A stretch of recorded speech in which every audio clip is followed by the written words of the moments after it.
Hi everyone. Hello. Welcome back to our second episode one.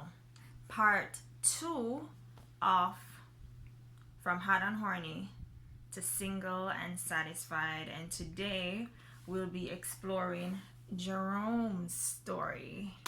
So, please remember to like, share, and subscribe. Jerome? Oh, thanks, love. Hey, everyone. So I just want to share like a brief testimony of my life, or short testimony of my life, and some things that I've been through. Well, um, and to where I'm at right now. So my wife took a journey. Now it's my journey to go down memory lane of some of the things, like I said, I've gone through. Um, where do I begin? I guess I could begin. I did somewhat grow up in the church when I was younger, but like most people, um, when you become of age, so to speak, you kind of leave the church, and so I wasn't a churchy guy after. So, but it's just one of those things. I mean, a lot of us can share that same similar stories about in our lives and whatever the case may be. But so, um, I came up in the states when I was like 13, and I came to live with my mom, and my mom didn't necessarily go to church, and she didn't necessarily force us to go to church like we did back home. So over the years, I kind of drift away and kind of did my own thing, so to speak. And Wait a minute. So, when you were in Jamaica, your mom made you go to church, but once you came no, to my America, my grandparent. I had a grandfather. My grandfather oh, was so you grew up with your grandparents, yeah. I grew and up they sent and you my to dad church. and my dad, Your and so dad, every oh, Sunday we'd have to attend church okay, by yeah. and that was like a rule. You had to go to church. Absolutely. Okay, Yeah. So fast forward now, when I came, like I said, I lived with my mom. I didn't have to go to church. It wasn't forced or anything like that. So I just stopped going. And over the years, kind of like I said, I drifted away. And when I was 19, 18, I was 20, actually 20. I end up having this young lady pregnant. Um, Whoopie do. End up having this young lady pregnant, and so we had a daughter. Um, no, wait a minute. You're going way too fast. Weren't you in a couple of relationships? well, I was in a relationship, but one other young lady, and Right. then You had a girlfriend. yes, I had a Then you girlfriend. saw another girl, Yes, and then you decided, okay, I want some of that. yes, I did decide I want some of that. So anyway, I end up having a relation with this young lady, and we end up having a child. And so she, so we were there for a while, and she moved away to Florida. I stayed in New York.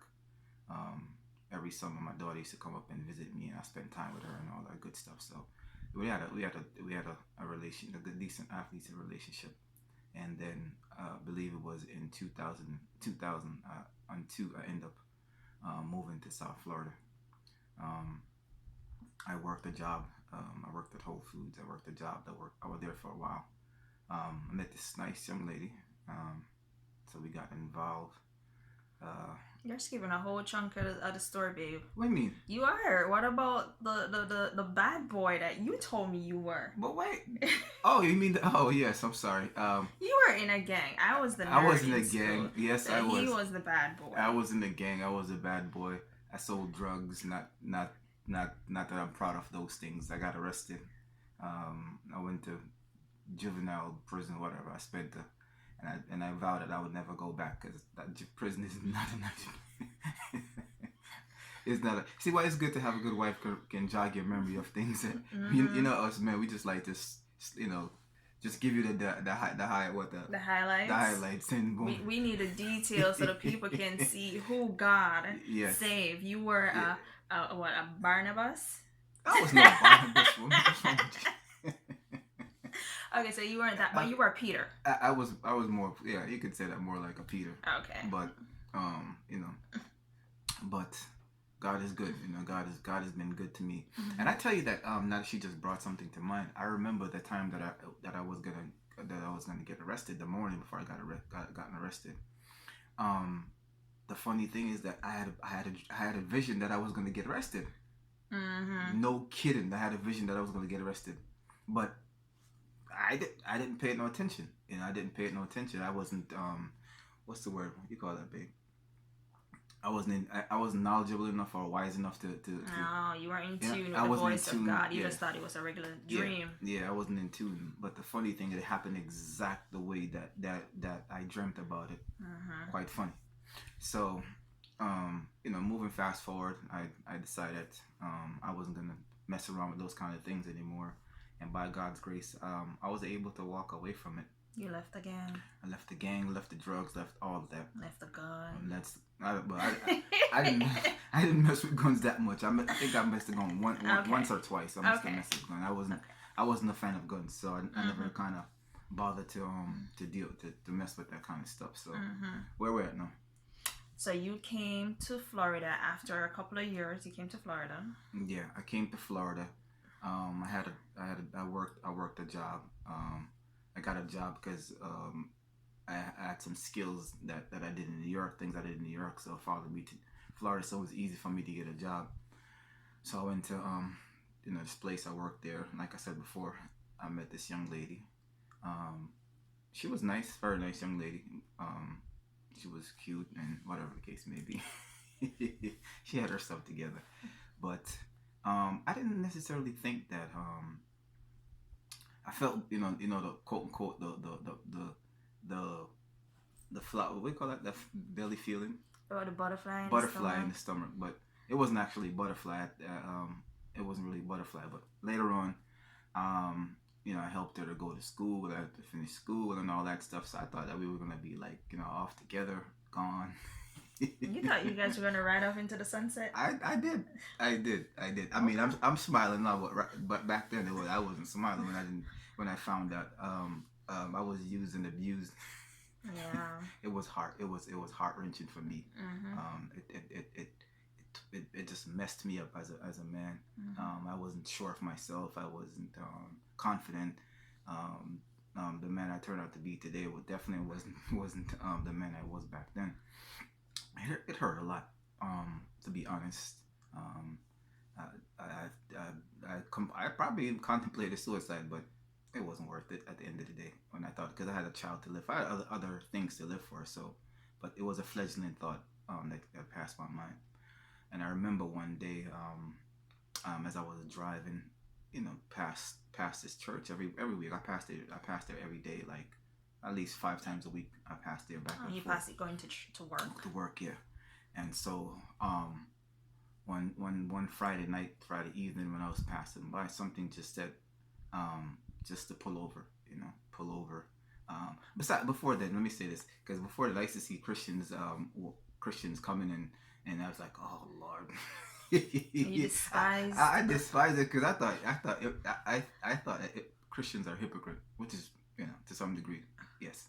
So I despised Christians, and I used to like, oh God, these Jesus, what's called Jesus juice drinker or something like that. I don't know what that is. What is that? They drinking too much Jesus juice.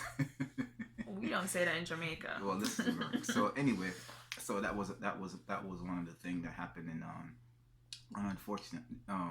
So fortunately for me, as I was going through the process of my wound and all that not good stuff, it really damaged me emotionally. I was damaged as a man. And you were broken. I was broken. Mm-hmm. But as like I said before, as I was past the church, and I finally pulled up to the church, and I saw what time church started, and boom, the next morning I found myself in church. Found myself in church because I just felt like there was a strong pulling on my life to say go over there, and so I did. So the Friday night you were driving past, you heard a voice say go into and you went into church on that Friday night. Absolutely. They were having service? I don't care what they were having. There was nothing there. There was nothing there? I just looked. There was a sign. Mm-hmm. Telling you what time church started. And all oh, that so stuff. You just went and you saw the sign. I just saw the sign, and it says church begin in the morning. I was like 8:30 or 8 o'clock or something to that effect. Mm-hmm. And then that's when I decided to, this is what God has been calling me to do. So I surrendered to God's calling. So the following morning, you just got up, got dressed, and went to church. That's Sabbath morning. Absolutely, and it didn't feel strange or anything for whatever reason. You felt at home, like immediately. Like, yeah, it didn't. Wow. Because I wouldn't think about it.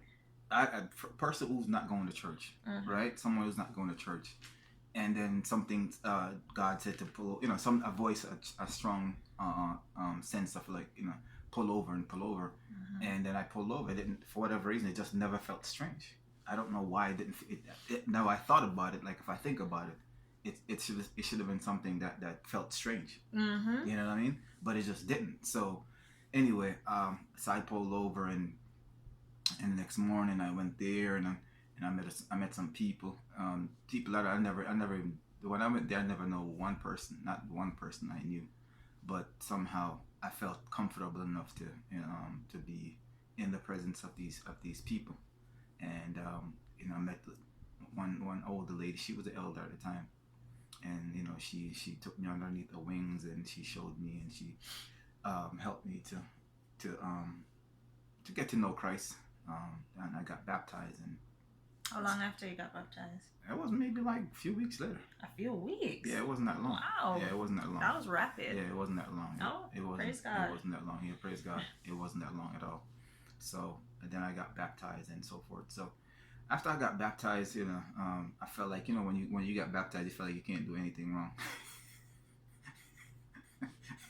It just felt like you just newborn creature, and you didn't want to do anything that I know that what was. you're saying. When I got rebaptized, I felt like I was walking on clouds. Like it was just like perfect. Like, yeah, I'm straight. I'm set. I'm going to heaven. If God came at that point in time, I would be like, okay, God, I'm ready. Clean, fresh. So yeah, so and during all this time, I kept single. I was, I wanted to heal before I mess around, before I go on to another situation or whatever the case may be. I didn't really know myself that much in terms of being a man and whatever the case may be. So I didn't want to follow up on another relationship, so to speak. So I got time and got healed. So you stayed single for how long? I don't remember. I can't remember how long it was, but a couple of years. I think it was a few years. Actually. Okay, that's nice. Yeah. I think it was a few years. So anyway, a few years passed. I met this other young lady. So she came to. It was like at a Revelation seminar.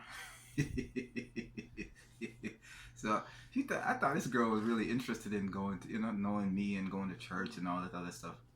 I thought she was really wanted to, give her life to Christ, because now I'm at this spot where I, anyone that I would meet that would want to have their own personal relationship with Christ. So because you were on fire for God, so you were like, okay. I was a young fledgling, young fledgling growing into the relationship with Christ. So anyway, so she came to met at the Revelation seminar.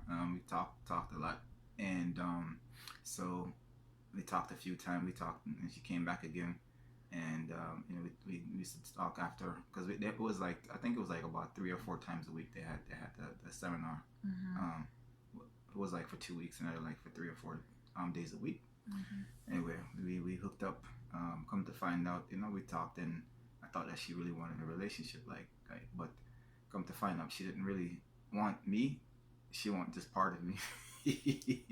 She was interested in because what happened is that I used to invite her to Bible study, because now we started a Bible study group. So I thought that she was really interested in going to, learning Bible studies and learning about Jesus and what happened in the Bible and things of that nature. But come to find out, that wasn't the case, because I used to invite her, and she's like, oh, I make a lot of excuses about So whenever it's Bible study time, she was busy. Yeah. But whenever it's a date night, she was available. She was available. So okay. So that was part of it. But I felt something in my heart tell me like that wasn't, that's not what I wanted. I needed somebody to.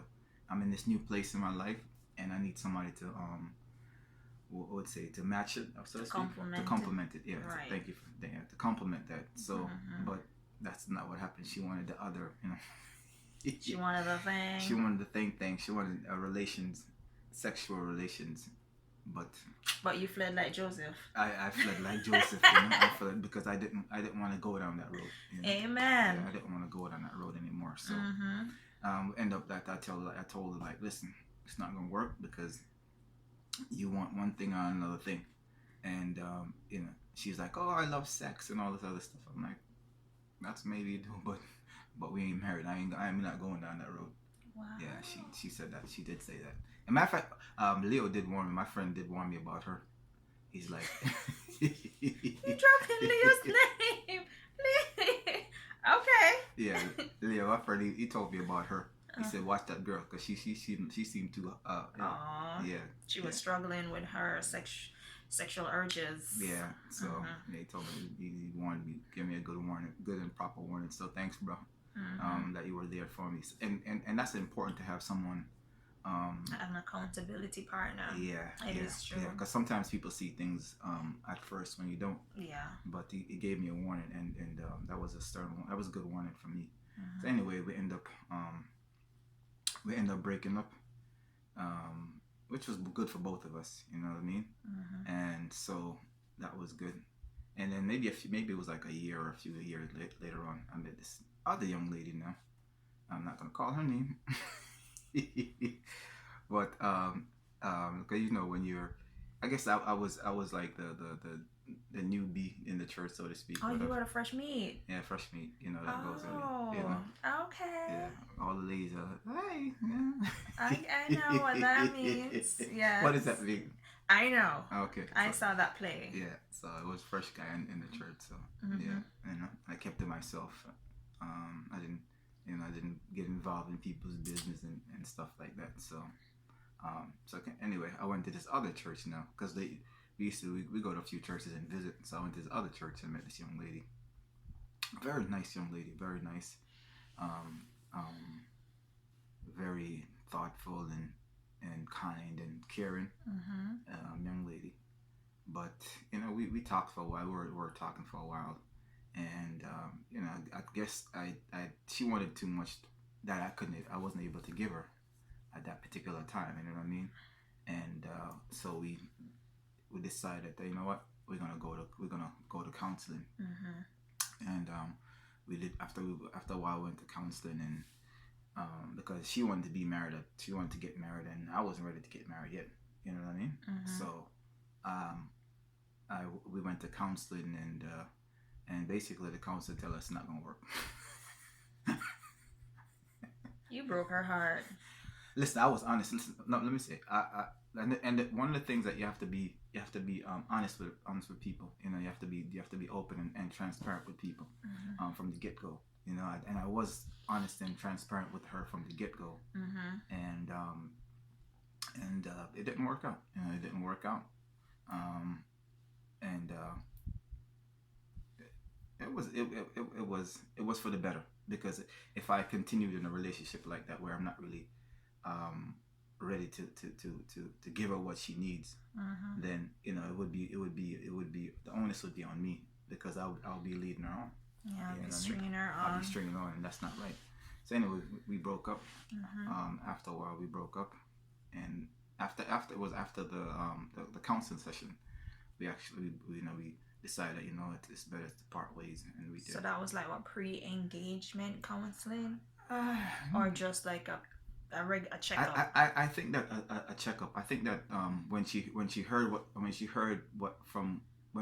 trying to tell her from a third party, it became more solidified. Not just a regular third party, but somebody's actually into counseling. So it became more solidified for her that things are not gonna necessarily work out. So, and it was hurtful. It was hurtful, but she took it, and she did what she had to do. But good story for her now. She's married. She's happy with someone else. Amen. And so it worked out. So thank God. And I'm married, and I'm happy, and it worked out for. But before I even got married, I used to go to other churches, and look for girls, and just got tired. You meet people, but so you'd be going to single seminars and visit other churches, just looking for the one. But I wasn't here, y'all. I wasn't here. I was in Jamaica, minding my own business. Yeah. So after all that, I decided, you know what? I just got tired. I got burnt out trying to look. It's basically like looking for a needle in a haystack, and I just. Do you think you were being too picky though? That could be part of it. That could be part of it. It could be. You know, it could be. But I think you're supposed to be picky. You're supposed to be brutally honest because you're building your ministry, you're building your marriage, so you want the best partner. But were you being superficially picky? I think you were. Listen, we all the truth of the matter, we're all a little bit superficial. If we're honest with ourselves.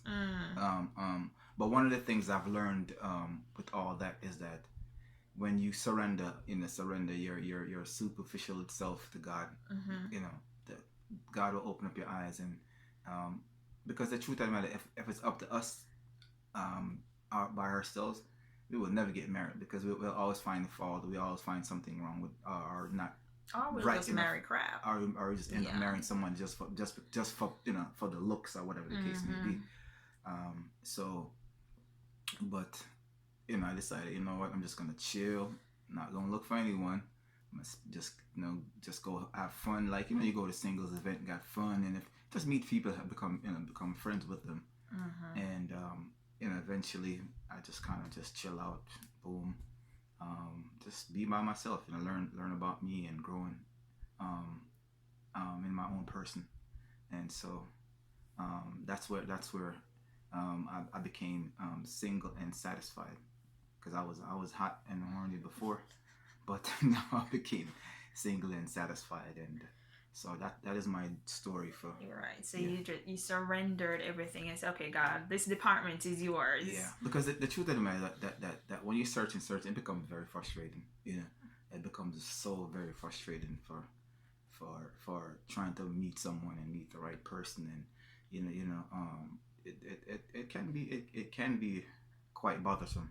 It can be. Yeah, and then disheartening and frustrating and all that stuff. But when you kind of just let God, you know, let go and let God take the reins, and yeah. So this is my story. I'm sure there's more to it, but right now we'll tackle the rest of it in another episode. So thank you for tuning in, guys, and we'll see you in our next episode, which would be what was the second one? I don't remember the second one. Well, living single. Okay. Right. So we're gonna, after we get to the single and satisfied, how do we actually do the living single? Yes. Some tips and tidbits. Yeah, what we did. Later. Peace out. God bless.